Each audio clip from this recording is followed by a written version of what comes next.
You know that device you're watching this on right now? It's probably one of the most important tools you own. But what if I told you it's also waging this secret slow-motion battle against your body? Well, today we're going to pull back the curtain on the hidden costs of all our screen time, and, even better, give you the simple cheat codes to win the fight.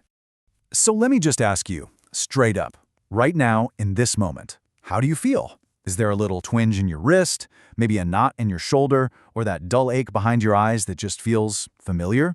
What if the place you get most of your work done is also the place that's slowly, quietly breaking you down? If you answered yes to any of that, trust me, you are not alone.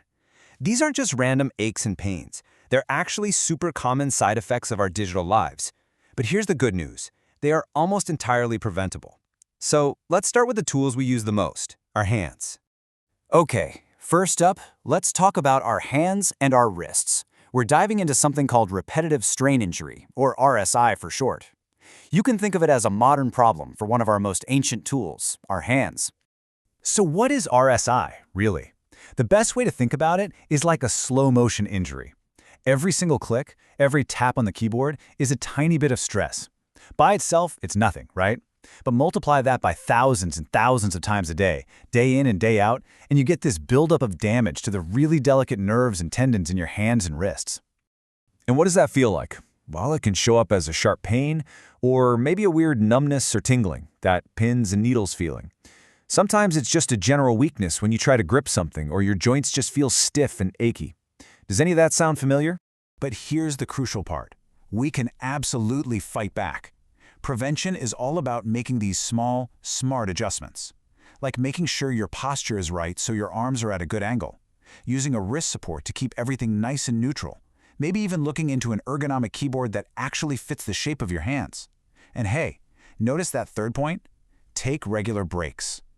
Keep that one in the back of your mind, because we're going to see it again. All right, let's move on up the body to a big one, our back and our neck. And believe me, this is about so much more than just your mom telling you to sit up straight. The cause seems almost too simple, doesn't it? We just sit still for way too long. But think about it. Our bodies are these incredible machines that are built to move.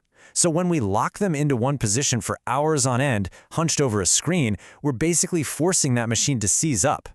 Now, this is where it gets really interesting. Look at the domino effect here. It might start with just some pain and stiffness, sure, but that can lead to muscle spasms, weakness, and even sciatica. That's that awful shooting pain that can go down your leg. It can even completely mess up your sleep. It's a full-body problem that all starts from one simple, bad habit. The fix here is all about creating a setup that supports you. An adjustable chair is huge because it lets you fit the chair to your body, not the other way around.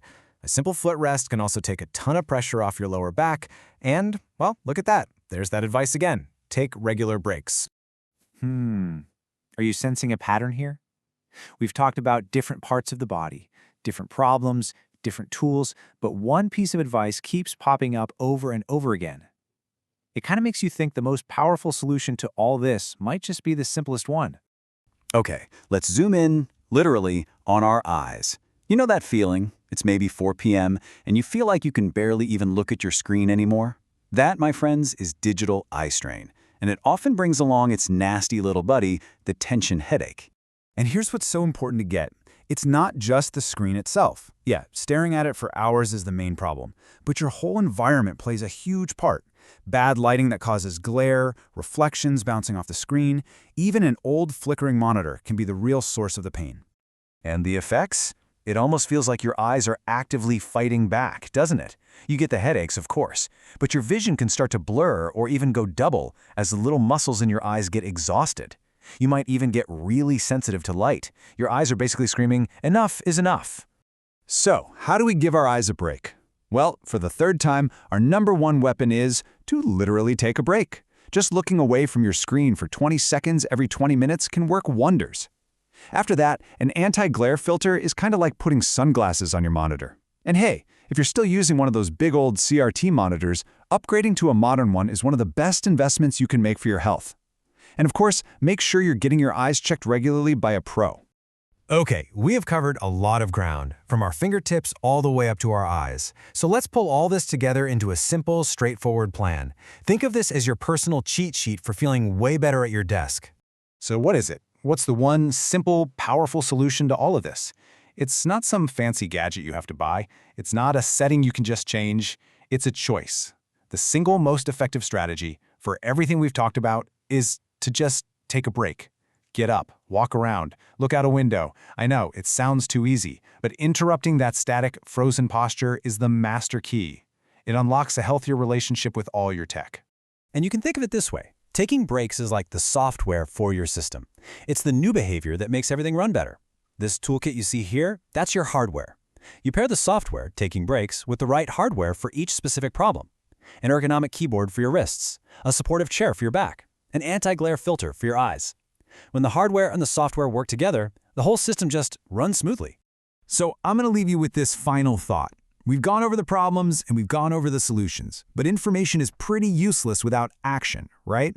So what is the one small change you're going to make today, right after this is over, to start taking back control of your own well-being?